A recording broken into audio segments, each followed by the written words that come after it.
ஸ்ரீகுருப்யோ நமக.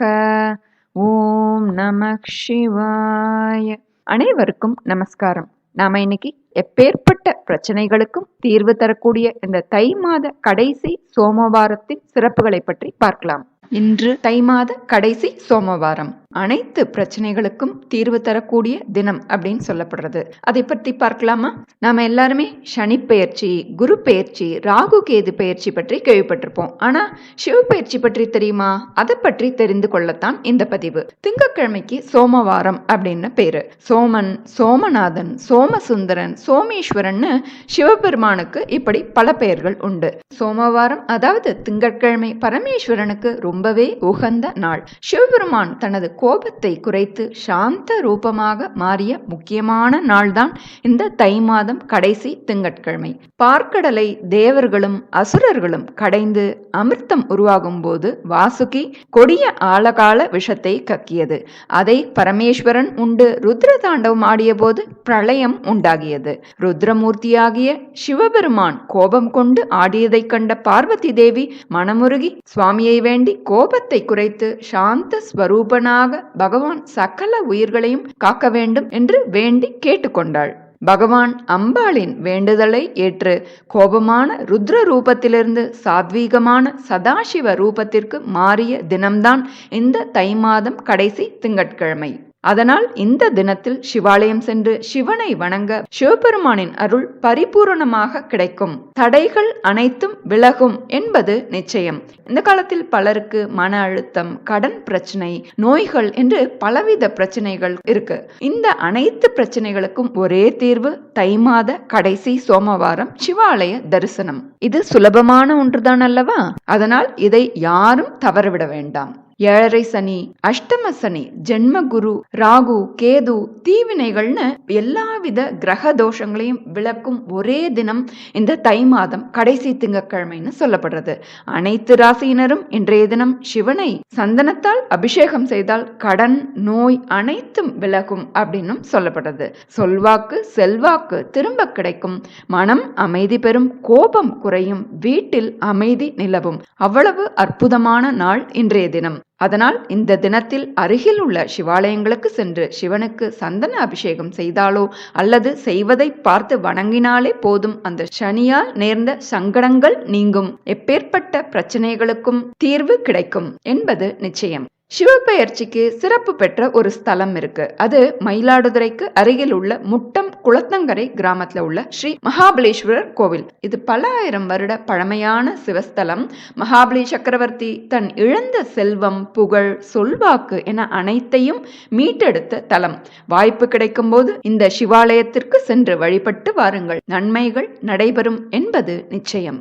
இந்த ஆலயத்தை பற்றிய விவரங்களை டெஸ்கிரிப்ஷன் பாக்ஸ்ல கொடுக்கிறேன், தேவையானவர்கள் பார்த்து கொள்ளலாம். இன்று தை விசாகம், திருநீலகண்ட நாயனார் மற்றும் தாயுமானவர் குரு பூஜை தினம். புகழ்பெற்ற 63 நாயன்மார்களில் திருநீலகண்ட நாயனார் என்பவர் ஒருவர். 63 நாயன்மார்களும் சிவபெருமானுக்கு ஒவ்வொரு வகையில் ஒப்பற்ற தொண்டு செய்து வந்துள்ளனர். இவர் குயவர் குலத்தில் அவதரித்து சிவபெருமானால் ஆட்கொள்ளப்பட்டவர். சிவபெருமானின் அதிதீவிர பக்தரான இவர் தில்லை நடராஜரை தினமும் வழிபட்டு சிவனடியார்களுக்கு இலவசமாக மண்ணாலான திருவோடு செய்து கொடுத்தும் அந்த திருவோடுகளில் அமுது படைத்தும் தொண்டு செய்வதையே இவர் தனது வழக்கமாக கொண்டிருந்தார். சிவனடியார்களுக்கு திருவோடுகள் கொடுக்கும் பொழுது திருநீலகண்டம் என சொல்லிக் கொடுப்பது இவரது வழக்கம்.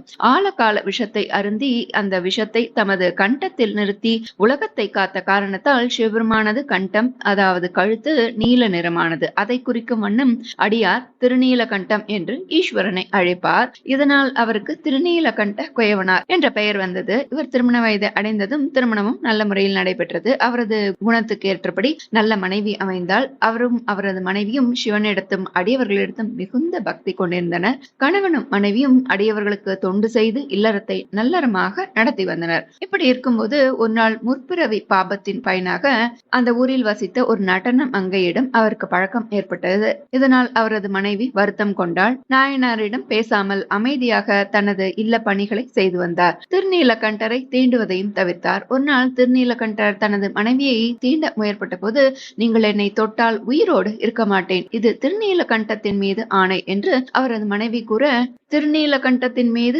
ஆணையிட்டதால் இனி மனைவியை மட்டுமல்லாமல் எந்த பெண்ணையும் மனதாலும் நினைக்க மாட்டேன்னு இந்த திருநீலகண்ட நாயனார் சபதம் ஏற்றார். அவர்கள் இருவரும் ஒரே வீட்டில் இருந்தாலும் தாம் கொண்ட விரதம் பிறர் அறியாவண்ணம் வாழ்ந்து வந்தனர். இப்படியே வாழ்ந்து அவர்கள் இருவரும் முதுமை பருவத்தையும் எழுதினர். ஆனால் சிவபெருமான் மீது கொண்ட பக்தி மட்டும் குறையாமல் பெருகி கொண்டே வந்தது. திருநீலகண்டத்தின் மீது ஆணை என்று சொன்னதால் சிவபெருமானும் இவர்களது மன உறுதியினை உலகுக்கு எடுத்துக்காட்ட திருவுள்ளம் கொண்டார்.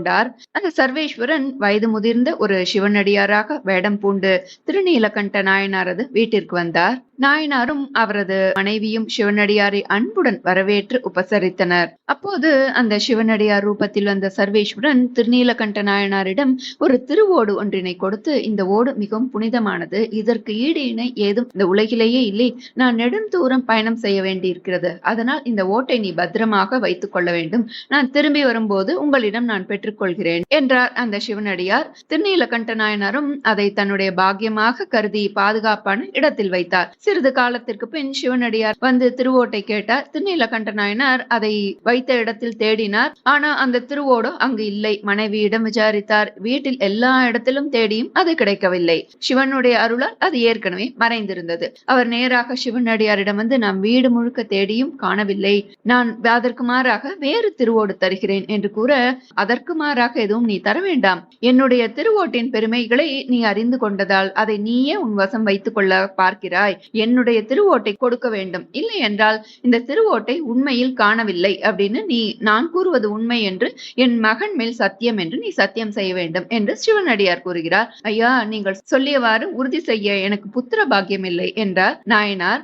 அப்படியானால் உன் மனைவியின் கைப்பற்றி இந்த குளத்தில் மூழ்கி சத்தியம் செய் என்றார் சிவனடியார். அடியவரே, எங்களுக்குள் ஒரு சபதம் உள்ளது, அதனால் நான் என் மனைவியை தீண்ட இயலாது, நான் வேண்டுமானால் தனியே மூழ்கி உறுதி செய்கிறேன் என்றார் நாயனார். நீ வேண்டுமென்றே ஓட்டை ஒழித்து வைத்துவிட்டு சத்தியம் செய்ய மறுக்கிறாய், அதனால் இந்த அக்கிரமத்தை தில்லைவாழ் அந்தணர்களுடைய தர்ம சபையில் நான் முறையிடுவேன் என்று கூறி திருநீலகண்ட நாயனாரையும் அழைத்துக் கொண்டு அந்த அவையினர் முன் தான் கொடுத்த திருவோட்டை கொடுத்தது, அது காணாமல் போனது, அவர் சத்தியம் செய்ய மறுக்கிறார் என்பது வரை அனைத்தையும் சிவனடியார் எடுத்துரைத்தார். தில்லைவாழ் அந்தணர்களும் சிவனடியார் சொல்வது போல சத்தியம் செய்ய வேண்டியதுதானே, அதுதானே நீதி என்று கூற, அதனை கேட்டு கலங்கினார் நாயனார். மனைவிக்கும் தனக்கும் உள்ள பிணக்கை கூற இல்லாமல், சரி நான் மூழ்கி தருகிறேன் என்று மட்டும் கூறினார். தில்லைவாழ்ந்தனர்களும் சம்மதித்தனர். நாயனாரும் அவரது மனைவியும் அந்த திருப்புலீச்சர கோயிலின் முன்னுள்ள குளத்தை அடைந்தார்கள். ஒரு மூங்கில் தடி ஒன்றில் ஒரு முனையை தாமும் மறுமுனையை அவரது மனைவியும் இருவரும் பிடித்த வண்ணம் அந்த குளத்தில் இறங்கினர். அதற்கும் சிவனடியார் ஒத்துக்கொள்ளவில்லை.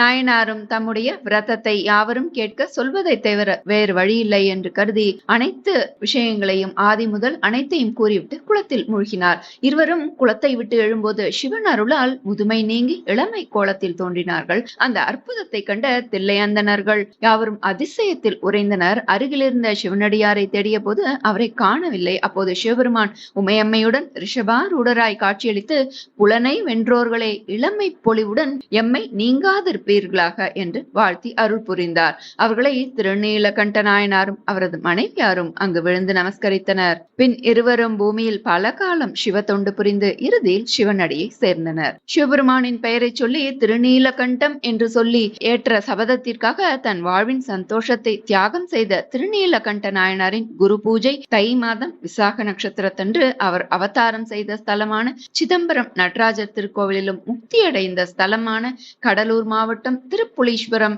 அருள்மிகு இளமையாக்கினார் திருக்கோவிலிலும் மிக விமர்சையாக நடைபெறும். இந்த நன்னாளில் திருநீலகண்ட நாயனார் சரித்தம் அறிந்து குருவருளும் திருவருளும் பெறுவோம். திருநீலகண்ட நாயனார் திருவடிகள் போற்றி போற்றி, அம்மையப்பன் மலரடிகள் போற்றி போற்றி. அடுத்து தை விசாகம் தாயுமானவர் குரு பூஜை தினம். விஜயரங்க சொக்கநாதர் என்ற நாயக்க மன்னன் திருச்சியை தலைநகராக கொண்டு ஆண்டு வந்தார். அவரிடத்தில் தலைமை கணக்கராக பணியாற்றியவர் கேடிலியப்பர். இவருக்கும் கஜவல்லி அம்மைக்கும் இரண்டாவது மகனாக திருச்சி தாயுமானவரது பேரருளால் தோன்றியவர் தாயுமானவர். இவர் தனது 5வது வயதில் சிற்றம்பல தேசிகரிடம் தமிழ் கற்றார். வடமொழி புலமையையும் கைவர பெற்றார். தினமும் தாயுமான சுவாமியை தரிசித்தபடி இருந்த தாயுமான தாயுமானவர் சிவபெருமான் மீது எளிய பாடல்களை பாடத் தொடங்கினார். திருமூலர் மரபில் வந்த மௌனகுரு சுவாமிகள் அந்த பாடல்களை கேட்டு வியந்து தாயுமானவரை தனது சீடராக ஏற்றுக்கொண்டார். தாயுமானவரை தன் அருகே அமரச் செய்து அருட்கண்ணால் பார்த்து, அதாவது சக்ஷு தீட்சை, கண்ணாலேயே தீட்சை, காதில் மந்திரோபதேசம் செய்து வாசக தீட்சையும் அருளினார். இதை நாம் திருச்சி மலக்கோட்டையில் தாயுமானவர் மௌனகுரு சுவாமிகளிடம் உபதேசம் பெற்ற இடத்தை நாம் காண முடியும். தக்க வயதில் பெற்றோர் விரும்பியபடி மௌனகுரு சுவாமிகளின் ஆசிகளுடன் மட்வார்குழி என்ற பெண்ணை மணந்தார் தாயுமானவர். சில காலம் கழித்து இந்த தம்பதிக்கு கனக சபாபதி என்ற பிள்ளை பிறந்தார். சில காலம் கழித்து தாயுமானவரின் மனைவி சிவபதம் அடைந்தார். தாயுமானவர் குழந்தையுடன் தவித்ததை பார்த்த சிவ சிதம்பரம் அந்த குழந்தையை வளர்த்து வந்தார். ஒரு சமயம் பூக்களை பறிப்பதற்கு நந்தவனத்திற்கு சென்றார் தாயுமானவர். நந்தவனத்தில் முல்லை, பாரிஜாத்தம், வில்வம், துளசி என்று பலவிதமான மலர்கள், இலைகள் நிறைந்திருந்தாலும் அவை எதையும் பறிக்காமல் காளி கூடையுடனேயே திரும்பி வந்தார் தாயுமானவர். ஏன் காளி கூடையுடன் திரும்பியுள்ளார் என்று பெற்றோர் கேட்டதற்கு, அங்குள்ள மலர்கள் எனது கண்களுக்கு மலர்களாக தெரியவில்லை, எல்லாமே சிவ உருவமாகவே தெரிகின்றன, சிவத்தை கிள்ளி எவ்வாறு சிவத்தில் போட முடியும் என்று பதில் கேள்வி கேட்டாராம் தாயுமானவர். படிமலர் எடுக்க மனமும் நன்னேன் என்று கூறிய தாயுமானவர், ஆடாக மாடாக புழு பூச்சியாக பிறந்திருந்தால் எவ்வாறு சிவ பூஜை செய்ய முடியும்? அதனால் மனித பிறப்பை நாம் அனைவரும் விரும்புவோம்.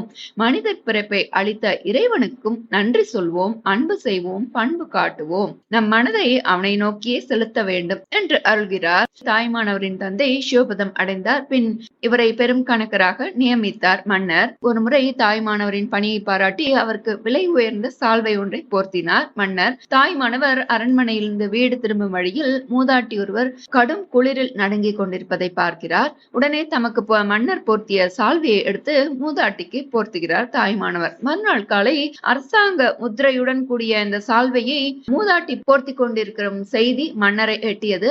அது குறித்து தாயுமானவரிடம் கேட்டார் மன்னர். அதற்கு தாயுமானவரோ, என்னை காட்டிலும் குளிரால் நடுங்கிக் கொண்டிருந்த அந்த அகிலாண்டேஸ்வரி அம்பாளுக்கு அந்த சால்வை தேவைப்பட்டது, அதனாலே கொடுத்து விட்டேன் என்று பதிலளித்தார். துன்பத்தில் உள்ளவரையெல்லாம் அம்பிகையாக கண்ட தாயுமானவரின் மனப்பக்குவத்தை உணர்ந்து மன்னர் பாராட்டினார். சிவ யோகியாகவே மாறிவிட்டிருந்தார் தாயுமானவர். பல தலங்களுக்கு சென்று சிவபெருமானை போற்றி பாடி வழிபட்டார்.